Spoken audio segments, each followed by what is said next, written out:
આ વિડિયો એક સુરતના યુવાનનો છે જેને આપઘાત પહેલા વિડિયો બનાવ્યો હતો. એટલે આપણે આ વિડિયો જોઈ લઈ પછી એના ઉપર આપણે વાતચીત કરી. અરખેલે છોકરા જ ખોટા હોય તે આ કેવી ગવર્મેન્ટ કે છોકરા માટે કોઈ ન્યાય જ નથી. અરખેલે છોકરાઓને મરીને પ્રૂફ કરવાનું કે છોકરો ખોટો નતો સાચો હતો. આ અંતિમ શબ્દો છે સુરતના યુવા વેપારીના, જેણે પૂર્વ પત્નીના ત્રાસથી કંટાળી મોતને વહાલું કર્યું. યુવકના આપઘાત બાદ મોપેડની ડિક્કીમાંથી સ્યુસાઇડ નોટ અને મોબાઈલ મળી આવ્યા છે.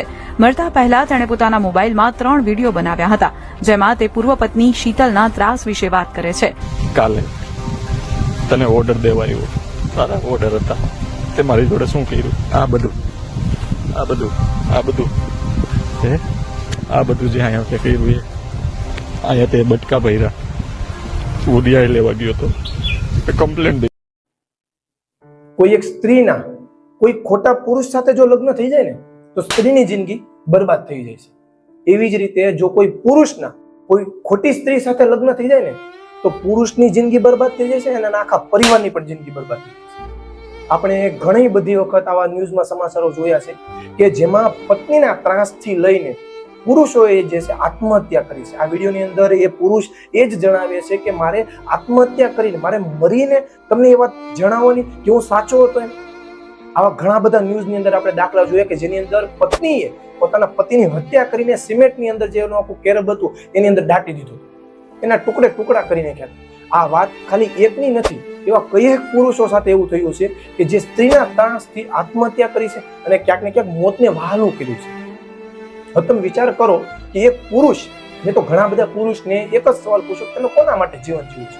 તો મોટા ભાગના પુરુષે એક જ વાત કીધું કે હું મારા પરિવાર માટે જીવન જીવું છું. કોઈ પુરુષે એમ નથી કીધું કે હું મારા માટે જીવન જીવું છું. અને પરિવારમાં કોણ આવે? માતા પિતા આવે, પત્ની આવે અને બાળકો આવે. મોટા ભાગના પરિવારની અંદર જે છે પરિવાર કહે ને તો એ પત્નીના કારણે જ હોય છે. ઘર ત્યારે જ બને જ્યારે એક સરસ મજાની પત્ની જે છે ને એની અંદર હોય છે.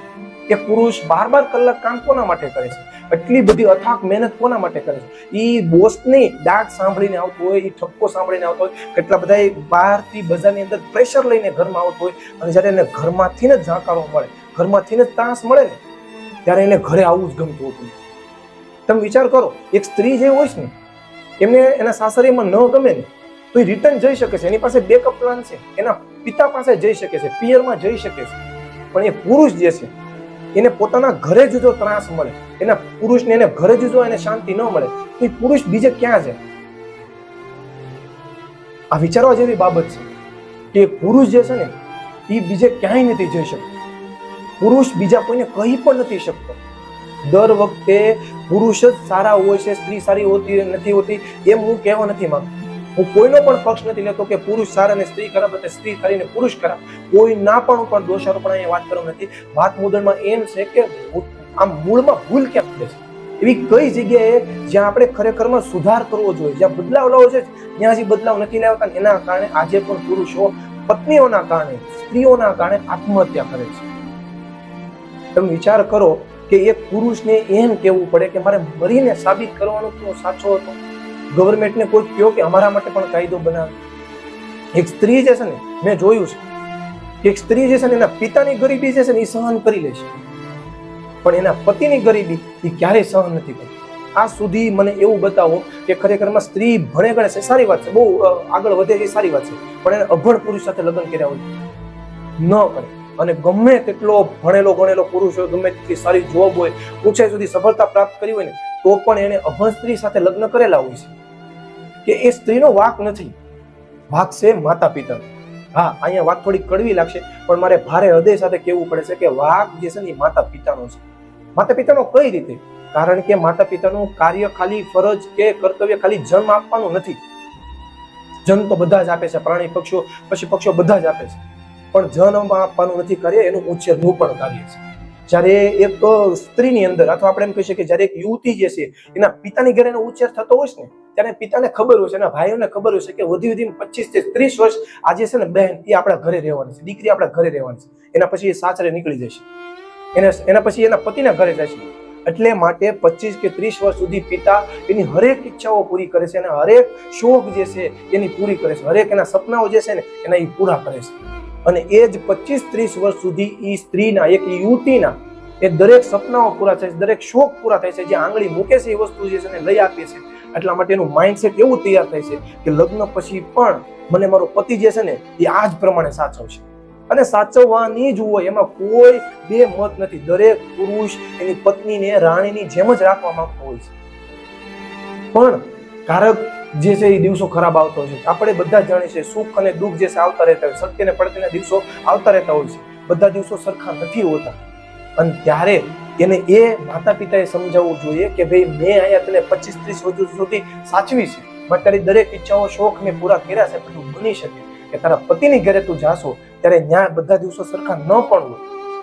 સુખ અને દુઃખ બંને આવતા રહેતા હોય તો ત્યારે સુખમાં પણ સાથ દેવો પડે અને દુઃખમાં પણ તારા પતિનો સાથ દેવો પડે. જનક રાજાએ સીતા માતા માટે ગોત્યું તો રાજઘરાનું જ હતું, એક રાજમહેલ ને રાજકુંવર જ ગોત્યું હતું, પણ સીતા માતાને ભાગ્યની અંદર વનવાસ જ હતો. તો સીતા માતાએ ત્યાં ફરિયાદ નહોતી કરી કે ભાઈ હું રાજમહેલ જોઈને આવી હતી, હું રાજકુમાર રાજાને પરણી છું, હું વનવાસીને સાથે એને વનમાં નહીં જાઉં, એવી કોઈની જીત નહોતી. અને ત્યાં જનક રાજાએ પણ એનો સપોર્ટ નહોતો આપ્યો. એને કીધું શું કે જે જ્યાં એનો પતિ હોય ત્યાં જ એની પત્ની હોય, ત્યાં જ એનું ઘર હોય, ત્યાં જ એનો ધર્મ. તો ત્યાં કોઈ જીત નથી. તો આપણા ઈશ્વરો આપણને આવો મેસેજ આપે છે. તો આપણે એમ કહી શકીએ કે આપણા આ યુગની અંદર આપણા ભારત દેશની નારીઓ જે છે અથવા પુરુષો જે છે એ આપણા જ આદર્શને નથી માનતા, એને ફોલો નથી કરતા.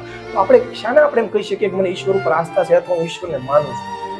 તમે વિચાર કરો કે ક્યાંક ને ક્યાંક કૃષ્ણ ભગવાન ને રામ ભગવાન એના જીવનમાંથી ઘણા બધા પાઠો જ આપણને લગ્ન જીવન માટે આપણને આપી ગયા છે, શીખવી ગયા છે.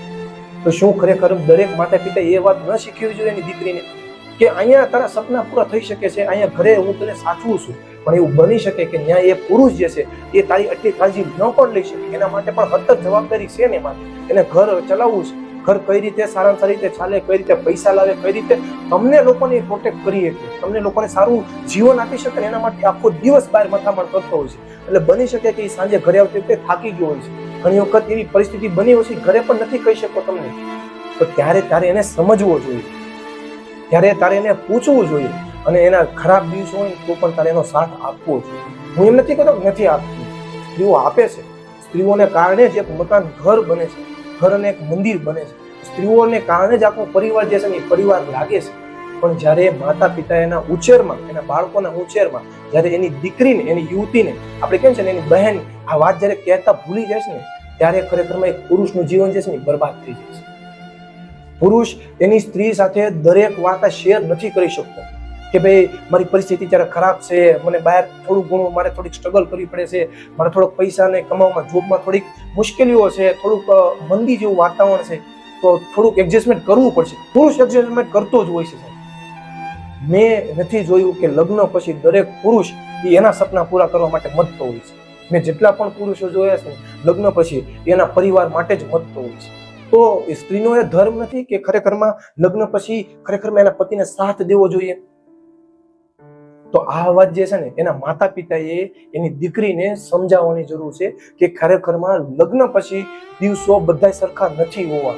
તારી બધી ઈચ્છાઓ, શોખ કે સપનાઓ પૂરા ન પણ થઈ શકે તો તારે એના પતિને સમજવું જોઈએ. જ્યારે આ વસ્તુ જ્યારે ઉછેરની અંદર જ્યારે આપણે એમ કહી શકીએ ને કે 20 થી 25 વર્ષ કે 30 વર્ષ સુધી યુવતી ઘરે હોય છે ત્યારે માતા પિતા જોનો આ બાબતોથી, સંસ્કારોથી, વાતોથી, સલાહ અથવા માર્ગદર્શનથી ઘડતર કરે ને તો એ દીકરીનો ઉછેર સારામાં સારો થાય. એ દીકરી 2 ઘર તારી નાખે. દીકરીને રિટર્ન આવવા માટે કોઈ પણ ત્રાસ હોય સાસરીએ તો એ રિટર્ન આવી શકે, દુઃખ હોય તો રિટર્ન પપ્પાના ઘરે આવી શકે, પણ એ પુરુષ ક્યાંય નથી જઈ શકતો. એટલા માટે જ એ યુવકે છેલ્લે એમ કેવું પડ્યું કે મારે આપઘાત કરીને જ મારે તમને સાબિત કરવાનું કે હું સાચો હતો. અને આપઘાત કરવાથી અથવા એ યુવાન છે, એના પરિવાર છે, એના માતા પિતા છે, તમે એનું વિચારો કે એનું તેને સંતાન જ ખોઈ દીધું. જ્યારે દીકરી રિટર્ન પાછી જશે તો ડિવોર્સ થાય તો પાછી જશે તો એને બીજા મેરેજ કરી દેવામાં આવશે. જ્યારે આ પુરુષનું જીવન તહેસ નહેસ થઈ જાય છે. તો યાદ રાખજો મિત્રો, આમાં કોઈનું પણ આપણે દોષારોપ નથી કરતા, પણ આપણે કહેવાની વાત મુદ્દણમાં એમ છે કે જ્યારે જન્મ આપવામાં આવે ને એ પછીની જવાબદારી લેવામાં. માતા પિતા છોકરો હોય કે છોકરી હોય એના ઉછેરમાં જ્યારે બહુ સમય આપે છે, ઉછેરમાં બહુ જ્યારે સંસ્કારો આપે છે, ઉછેરમાં જ્યારે સારી વાતો આપે છે ત્યારે ખરેખરમાં જે નિર્માણ થાય છે ને અને એના કારણે સંસાર જે છે ને ઘર સંસારથી સુંદર બને છે.